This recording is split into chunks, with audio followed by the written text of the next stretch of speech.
We begin the Gemara on Daf Kuf Yud Amud Beis, 2 lines from the bottom of the Amud. V'ha'ish es imay b'chulo.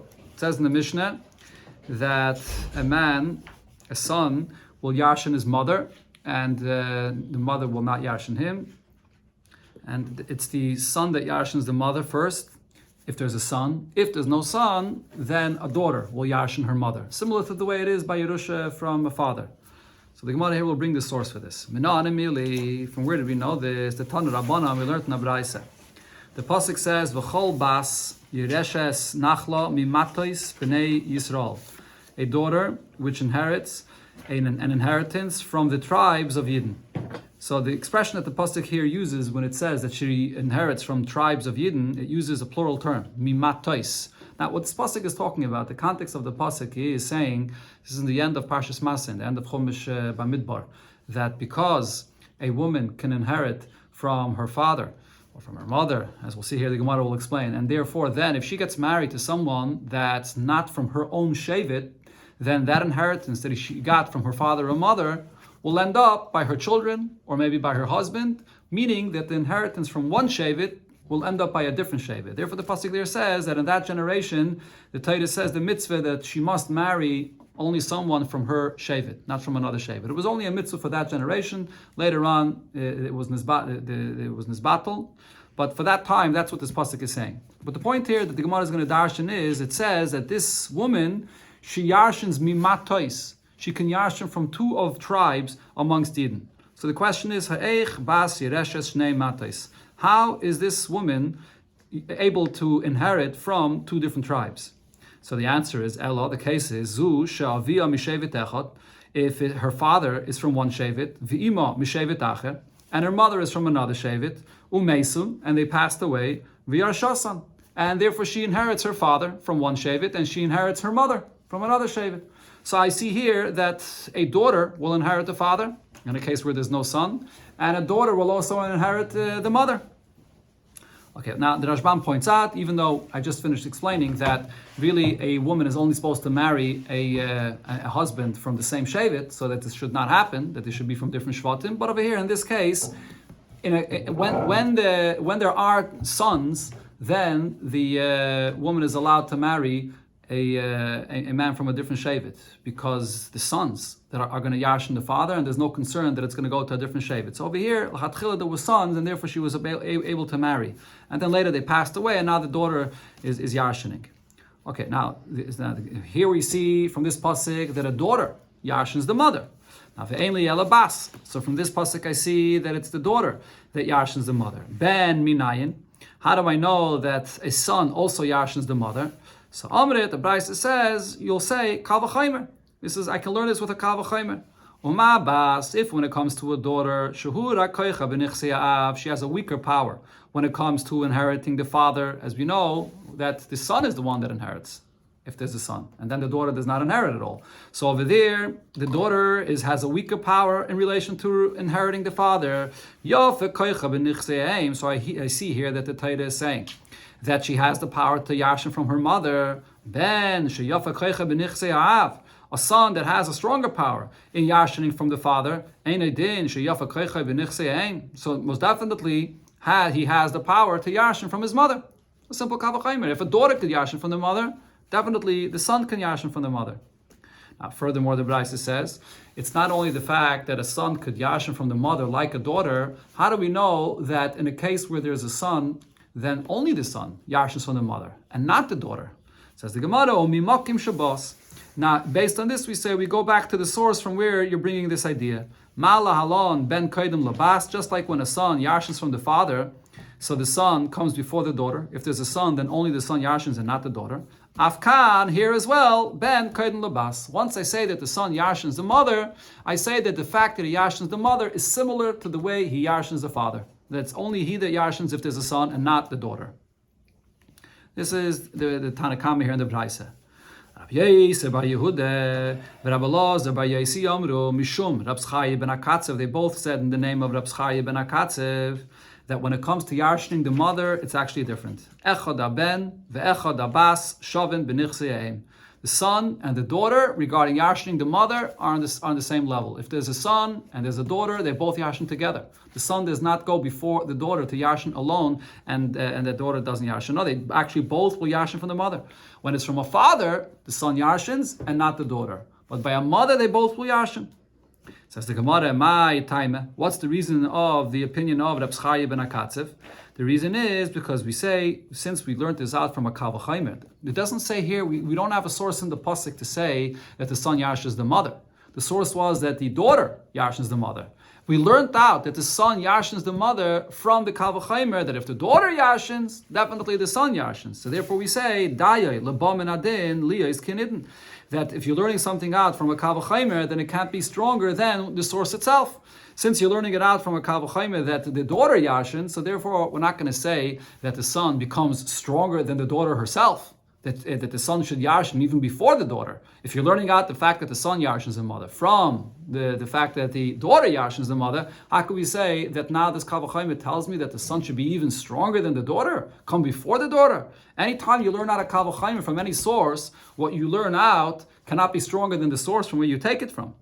So therefore, the son will yashin like the daughter together, not more than the daughter.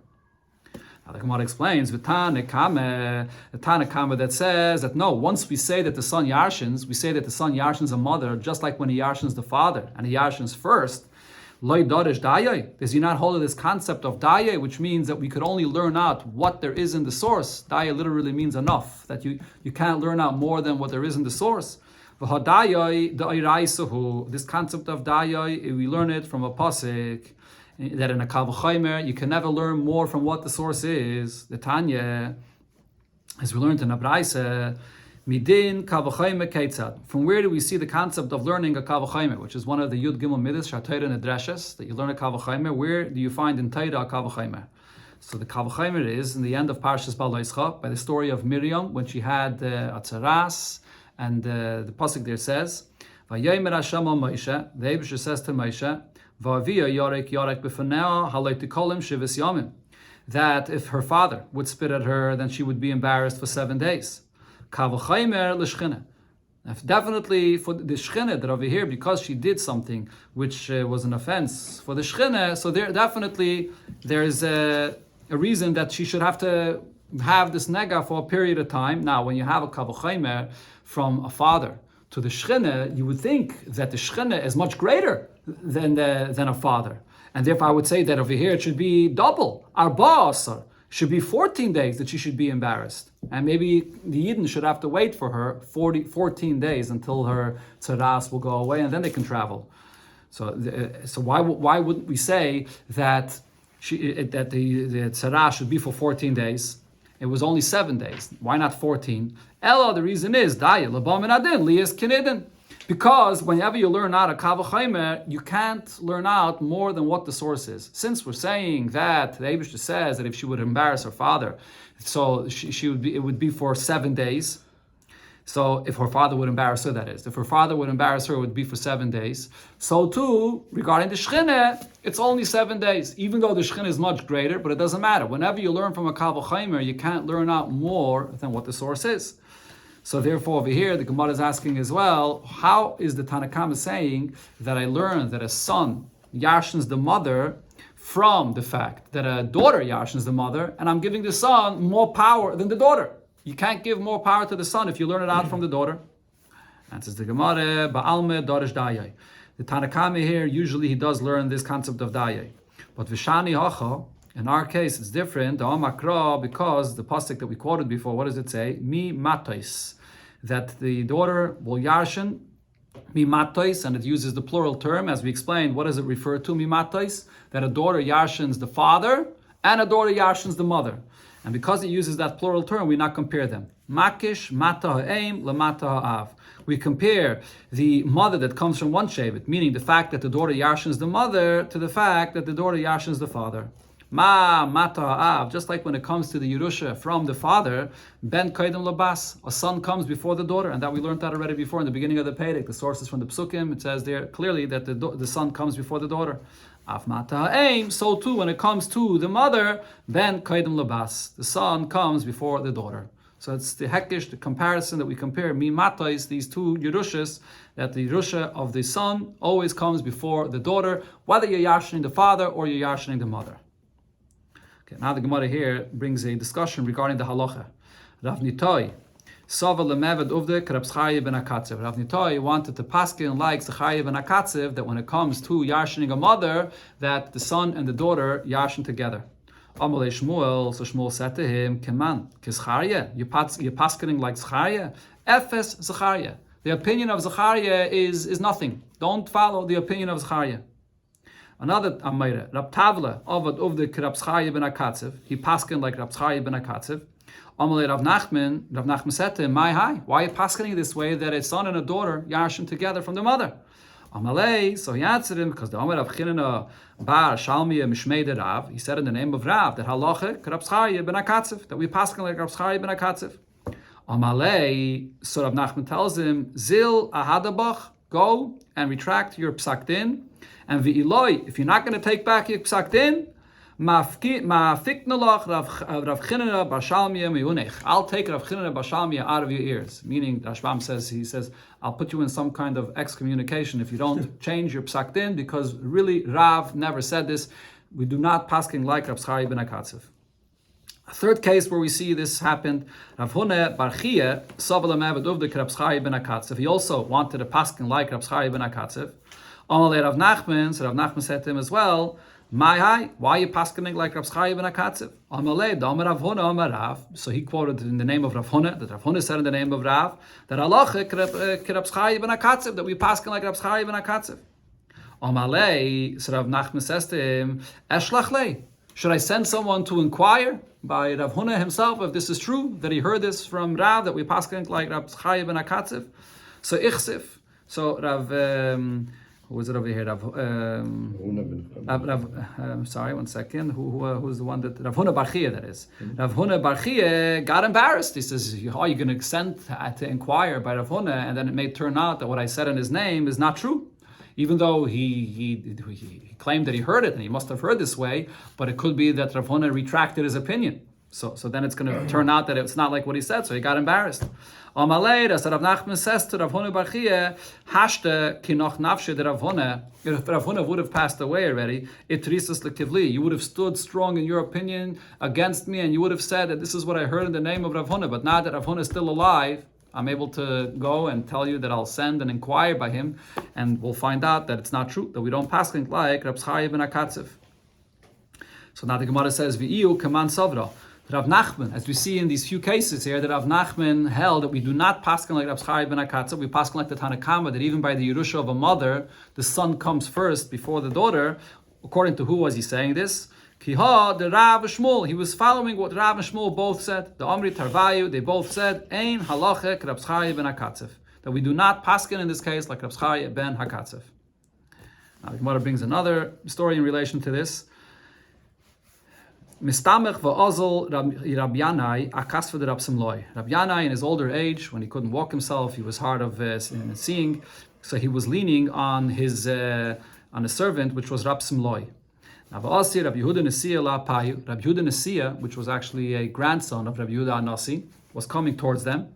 Amalei, so Rab Simloi tells Rab Yanai, Bar Inish, the Asa lekivlana, the individual that's coming towards us, Hu Yoi, he's beautiful, the Gulse Yoi, and the garments that he's wearing is beautiful.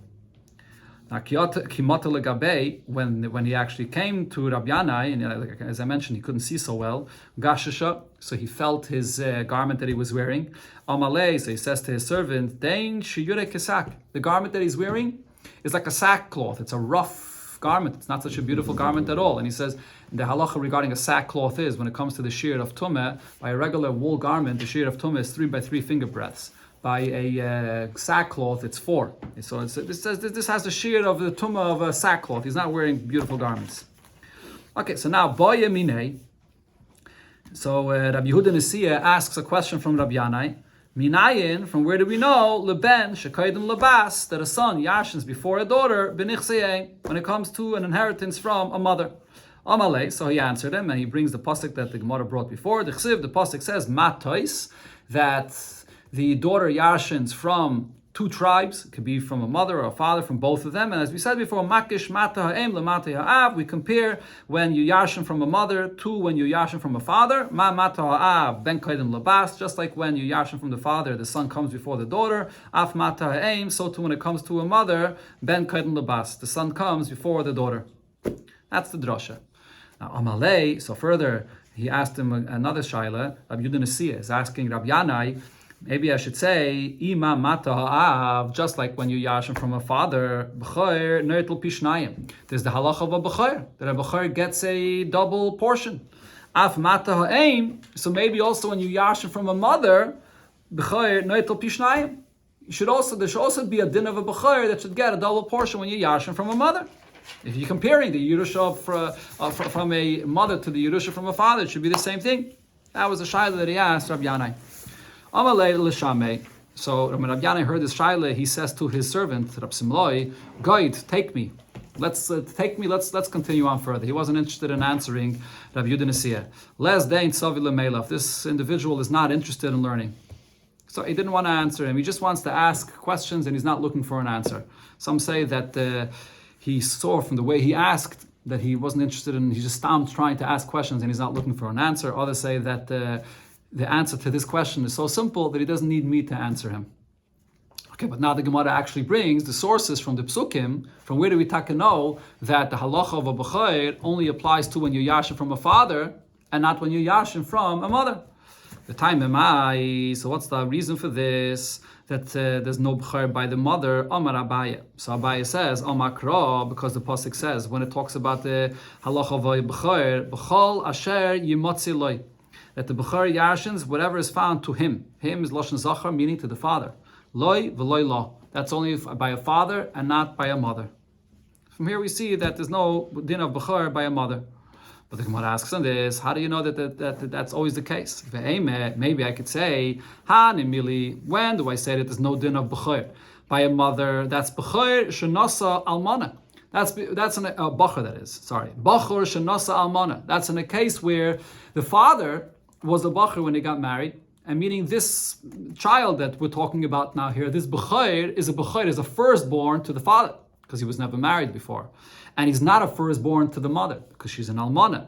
So she already has a firstborn from another marriage. So maybe only in such a case is the pasuk saying, because he's a firstborn for the father and not for the mother, so therefore by the father he yashins double and not from the mother. Aval bachor shenasa besula. What's if this is a firstborn, he's a b'choir, both for the father and for the mother, because she was also never married before? Hachanami de shakel. Maybe in such a case, there is a din of b'choir to take double from the mother. Rav Nachman by Yitzchak, so Rav Nachman Yitzchak says, there's another pasuk. Al Makra, there's another pasuk that says, Reishis Oinai. The first Oinai. What does that mean? Oinai, the first of the father. Oinai Loshen Zachar. So the din of b'choir is only by the father, v'loi oina, and not the first to the mother. Even if he's a b'choir to the mother, there's no din of b'choir by the mother. But the Gemara asks on this drasha, hahu mi bayale, from this drasha, the ereshis oinai, from these words, that is, we learn out something else. Mi bayale, what we learn out from there is leba achar nefalim. They'll have a b'choir lenachla. The halach is regarding a b'choir that even a b'choir that was born after a miscarriage, but he was the first viable child, he is a b'choir to yashin a double portion as a b'choir. Even though for other halachas, he does not have the halacha of a b'choir. For the mitzvah of pidyon haben, where the pasuk says peterechem, that he has to be the first one that comes from the mother's womb, so he's not the first, so there's no mitzvah of pidyon haben. But for the mitzvah of b'choir, reishis aynai, there is a mitzvah of b'choir that applies. To have a b'choir lenachla, still a b'choir for nachla. And the Gemara explains how we see it in the lashon of the pasuk. Mi shalibai dava olav, yatzazeh she'en libai dava olav. The word aynai could also mean to mourn. Meaning reishis aynai, if a mother miscarries and then later she gives birth to a viable child, so the miscarriage, you don't mourn on that as much as you do when there's a viable child. If chas v'shalom, a viable child passes away. So therefore the aynai means this is the first viable child that was born, and therefore there is a din of b'choir here. That's what we learn from this pasuk. So how can we say that we darshan from this pasuk to say that there's a din of b'chayr only for the father, for the Yerusha from the father, and not from the Yerusha of the mother, if we learn out a different drasha from here? Reishus Einai, to say that there's a din of b'chayr even if there was a miscarriage before this child was born. So the Gemara answers, you could actually learn two things from this pasuk. Imkein le'mikra kihu reishus ein. This is the first ein. Doesn't have to say einai. My oinoi, shma mina, tarti. The term oinoi, that extra vav, teaches me 2 points. It teaches me the halacha that we said regarding the Yerusha from the father, that only by the Yerusha from the father is there a din of b'chayr, not the Yerusha from the mother. And it also teaches me the din that even after a miscarriage, there is a halacha of b'chayr. Okay, but the Gemara is still not done. The Gemara still asks, Vakati, I can still argue and say, Amen, maybe, when am I saying that there's no din of b'chayr by the mother? Hani mili almoin shenasa besula. Maybe this is only in a case where for the father, he's not a firstborn, and for the mother, he is. Maybe in such a case, because he's not a pure b'chayr from both the father and the mother, it's regarding this that the pasuk is saying that the din of b'chayr to yarshin double from the mother does not apply. Maybe if he's a firstborn, he's a b'chayr both for the father and the mother, because the father was a b'chayr, the mother was a psula when they got married.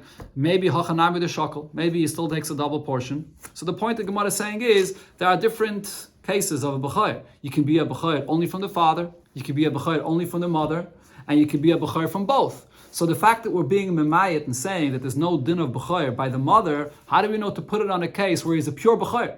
When he's a b'chayr both from the father and the mother. Maybe we're only being memayit a case of a person that's not a pure b'chayr, because he's only a b'chayr from the mother and not a b'chayr from the father. But if he's a b'chayr of both, he's a pure b'chayr on both sides, maybe in such a case, the halacha of a b'chayr getting double applies even when he yashins from his mother.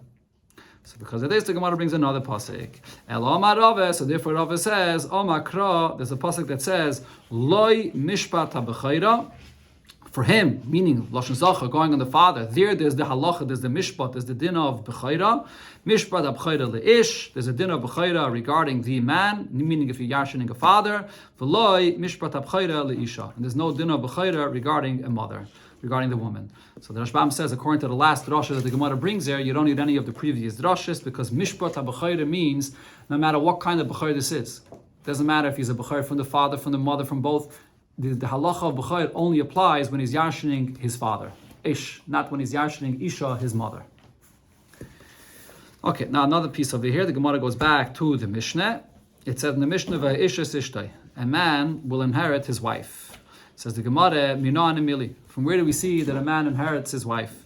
The Tana Rabbanon. So in the Braisa we learn it out from the pasuk. It says, "She'erai." Who is she'erai? Zu ishtai. This refers to his wife. Melamed shahabal yerish esishtai. From here we learn that a husband will inherit his wife. Yachayil. Now I would think that afhi tirashenu, that she will inherit him as well. Talmud Laima, the pasuk afterwards says v'yarash oisa, that he inherits her, and not the other way around. Hu yerish oisa, he will inherit her, but ve'ein hi yerash oisa, she will not inherit him. The extra word oisa, v'yarash, it doesn't say v'yarash, it says v'yarash oisa, he will yashin her, and she will not inherit him. Okay, that's the drash here in the Braisa. But now the Gemara asks on this, V'ha kroi lav hachiksivi. The pasuk is, if you look inside and what the pasuk says, this is not what the pasuk says. Now, what does the pasuk actually say? So over here inside of the Gemara, they have the whole pasuk. The pasuk says as follows: V'mein la'achim la'aviv. If there's no brothers to a father, v'nisatem es nachlosai l'she'erai. Give the nachla to she'erai. If we're saying she'erai refers to a wife, it sounds like what the pasuk is actually saying, that give the Yerusha to the wife. Not that the husband yarshes from his wife. It says, v'nesatem es nachalasai l'she'erai hakarevelov. Give the nachla to the wife. So how's the Gemara saying that this pasuk is teaching me that a husband yarshins the wife, if the pasuk actually sounds like it's saying the opposite, that the wife yarshins the husband? Amar Abaye, so Abaye says, tritzachi. You have to read the pasuk this way. We're basically going to read the pasuk out of its order. Unesatem es nachlasai lekarevelov. Give the nachla to the one that's close to you, and that is the husband that yarshins the wife, and that is she'eroi v'yarash oisa. His wife he will yarshin, That's the way you read the pasuk. Look, if you look again in the pasuk, it says in the pasuk, "V'nesatem es nachlasei lisheiroi." Then it says Hakarev Elov Mimishpachtoi, which is close to him, and the Yarashaisa, he yarshens her. Right, so Abaye is switching the words. Abaye is saying, instead of reading L'She'eroi Hakarev, put the word Hakarev before She'eroi. And what it's saying is, you give the Nachla to the one that's Karev to you. And who's the one that's Karev to you? She'eroi, your wife, and the Yarashaisa, and you yarshen her. So you're switching the words of the pasuk. That's how you read the pasuk. So Amar Rave, so Rave asks on the way, he's switching the words of the pasuk and dashing this way. Why are you doing this? Sakina, Charifa, Mafseka, Kroi. You're taking a sharp knife and you're cutting up the words of the pasuk. You're changing the order and you're putting the word Karev before the word She'eda, and therefore you're dashing that the husband yarshens the wife and not the other way around. How could you cut out the pasuk this way? So Ela Amar Rave, so therefore Rave says, Hachi Ka'amar. This is how you have to read the pasuk. Unesatem es nachlas she'eroi loy. That you give the nachla of the she'eroi loy. He puts in the word loy there. How does he have the word loy there? There is no word loy there in the pasuk. So the Gemara explains where he gets this word loy. Loy means to him. It goes to the husband. The husband yarshens his wife. Kasavar, Rava holds, or the Tan of this Braisa that Rava is explaining holds, Gairin umaisifin v'darshin. What we do is, we take off letters of two of the words of the pasuk, and we put together those two letters, and we have a new word now, and we can dash in the pasuk. If you look in the pasuk, I'll address that in a second. The Rashbam addresses that, but first let me explain the drasha. So in the pasuk it says, in the satem es nachlasai lishe'eroi hakarev elov. So instead of having nachlasai with a vav at the end of the word nachlasai and with the lamed in the beginning of lishe'eroi, he takes the vav from the word nachlasai and he takes the lamed of the word lishe'eroi and he takes those two letters off of those words and he creates the word loy, and therefore he says, in the satem es nachlas she'eroi loy. So you have this word loy now from those two letters, and we say that we give the nachla to him. That's how you dash in this pasuk. Okay, so now the Rashbam addresses the question you're asking. He's also switching over here, taking letters. So the Rashbam says two things. First of all, the Rashbam says that according to Rava, he's not switching the order of the words of the pasuk. He's only taking one letter off from here, and what the problem he had was if you switch the order of the entire pasuk. When you take the word karay and you put it before she'eday. But if you're not switching the order of the words, you're just taking off a letter and from one word and a letter from another word, that's okay. Another point that Rashbam says, even without that, in the simple pshat of the pasuk, Rava is basically saying that you have to read the pasuk as is, but there's something over here in the pasuk that's not clear. Because on one hand, the pasuk starts off saying, "And the nachlasei lishe'eday," but in the end it says v'yarash oisa, that he's yarshening her. So if she'eroi means a wife, the first part of the pasuk says that the wife is yarshening him. But then afterwards it says v'yarash oisa, he yarshens her. So therefore what Rav is basically saying is the way you have to read the pasuk is v'nesatem es nachalasai. You give to him his inheritance that he deserves. What's that inheritance that he deserves? She'eroi, the inheritance of his wife. And v'yarash oisa, he yarshens her. That's really how you read the pasuk. It's all in order. Elamai, in order to clarify this, you can take off the vav and the lamed of the two words nachlasai and lisheiroi, that it should be clear that he is inheriting his wife and not the other way around. That's how Rav darshans this. This concept of geirin, mesifin, darshan, it's not a very common drasha that the Gemara says, but it's brought in Shas different times, that you take off and you add, and then you create a new drasha. This concept of geirin, mesifin, darshan is also brought in Chassidus as a concept in Avodas Hashem as well. That in Avodah, when a person wants to come to darshan, he wants to come to a certain level of connection, you have to be gereya, you have to minimize from a place that a person is in, sur meira, and then meisifin, which is to add in the positive, asay toiv, and then darshan, and then you have the proper connection. That's the way this concept is explained. It's not stam inyan. It's gerer meisifin and darshan. It's a concept in drashas. It's a concept in Avodas Hashem as well. Okay, this is one source. The Gemara is going to bring another braisa, continuation of the next Amud, another source for this idea that a person yarshens his wife.